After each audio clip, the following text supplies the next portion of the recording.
LeBron James, in my eyes, and I believe in Jay Will eyes, and I believe in Keyshawn eyes, is already the GOAT.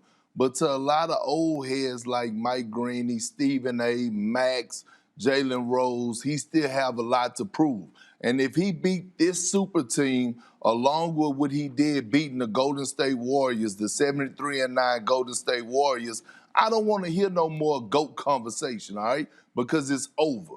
Might as well crown King James, all right? That's what I'm saying, Zoo. That's what my tweet meant. Yeah, no, Perk, you're right, but it's just I'm in between, right? Like MJ, LeBron, those guys, Magic, them. I just enjoy watching greatness. So but I get what you're saying. I totally get what you're saying about beating this trio. It will put you at another level. But Key, look, and I don't fault you for that because listen, if I go and sit down with my grandpa and my great uncles, they'll argue me down that Kareem or maybe Magic is the GOAT or maybe even Bill Russell, right? If I go sit down with some of my uncles, they may say that, hey, they go ride with Michael Jordan. If I go sit down with this generation, they go ride with LeBron James. So what that tells me is some people like to drink cream soda, others like to drink Sprite, and some people like to drink Dr. Pepper. It's whatever your preference is. I'm not even mad at you about that. The thing that I have a problem with is that when people start saying, like, championships define a basketball player legacy all the way. And that's not true and it's not accurate because basketball is a team sport. This is not an individual sport like boxing or tennis or golf where you have to win championships to define your legacy. Do championships help your legacy? Absolutely. But it's a lot of individual accolades throughout for basketball players that actually could elevate them for as being an all-time great.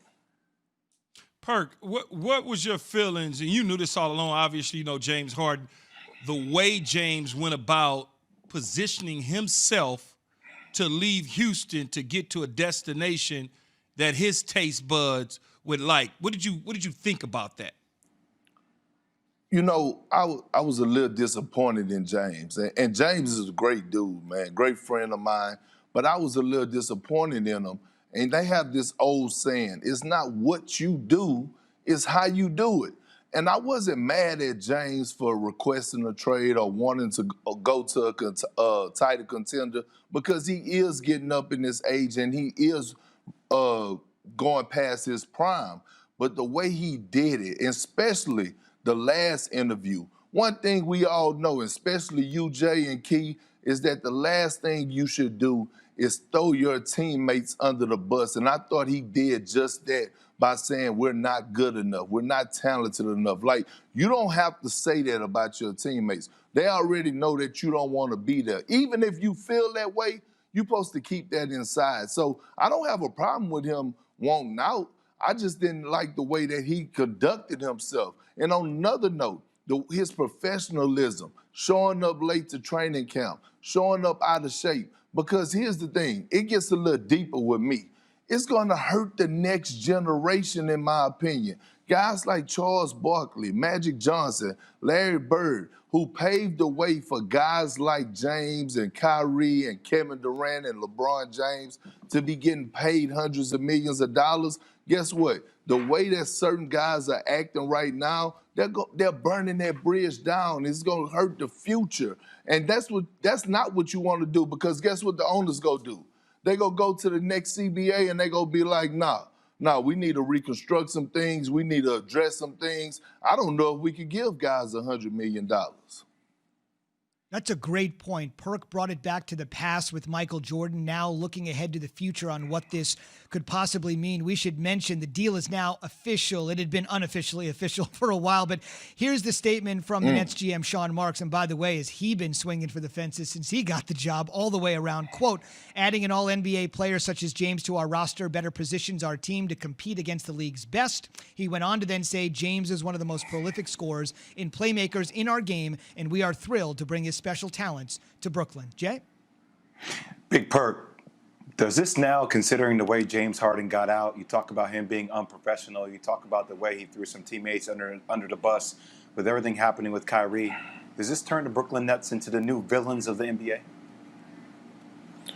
Well, I wouldn't say that, but people are gonna be waiting for them to fall or waiting for them to fail. It's not. They're not bringing a fan base there. I tell you that much, especially the way that Kyrie is handling things right now. And I tweeted about Kyrie when he first said that he wasn't playing because of everything that's going on in the world today. I said, you know what? If any player decide to take a game or two off and decompress or want to address some in social justice issues or address what's happening around the world, I'm okay with that. But then when the video surfaced and then when I found out he wasn't communicating with the organization and things to that nature, that's when it raised the red flag for me. And to top it off, he's the vice president of the Players Association. So when I said about 4 or 5 months ago, when they voted Kyrie in as the vice president, I said, oh, Lord, the blind is leading. This is exactly why I made that statement. Speaking of Kyrie, what do you think is actually going on? And how does that affect this team when he does decide to come back?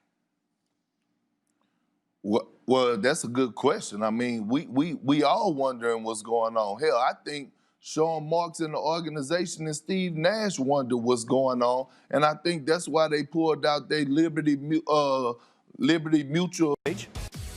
Back to the NBA and the latest big three. It's in the Big Apple. So of these three, who's the go-to guy at crunch time?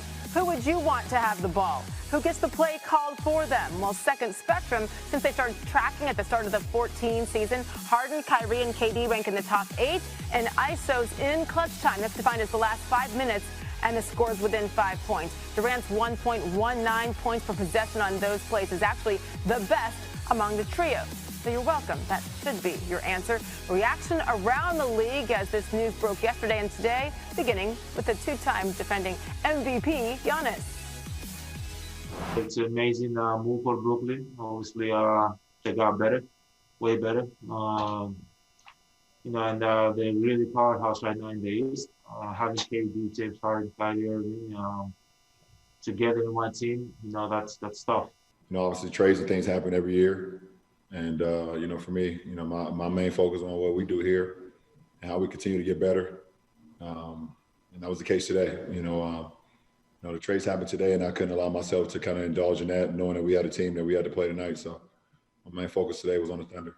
Eric, is there a sense of relief that the limbo is now over? Well, the only thing is now we have we have more direction on what everyone needs to do even more at this point. That's all that is. ESPN NBA reporter Brian Windhorst joins me now live. And Brian, it looked like this deal came down to the wire, really, between Harden going either to Philadelphia or where he ended up in Brooklyn. What more can you tell us about what happened behind the scenes that led to the Nets ultimately winning out? Yeah, Sage, this is a question that has been asked around the league for the last 24 hours, is if Ben Simmons was on the table, which all signs point to him actually being available in trade, an all-NBA player under a 5-year contract, 22 years old, why would Houston not take the sure thing and instead go with the draft picks from Brooklyn? And the scar tissue that exists between the Rockets organization and Philadelphia President Daryl Morey is something that cannot be ignored here. And only Tillman Fertitta and Rafael Stone, the people who executed the trade in Houston, know that. But it is surprising that they would go that direction and against the unknown picks. The other thing, Sage, the 2 young players that Brooklyn gave up in this trade, Karis LeVert and Jared Allen, neither of them stayed in Houston. They were both rerouted elsewhere, right. Which indicated this was a trade that saved money as well. Wow, incredible. A lot of people talking about that for very good reason.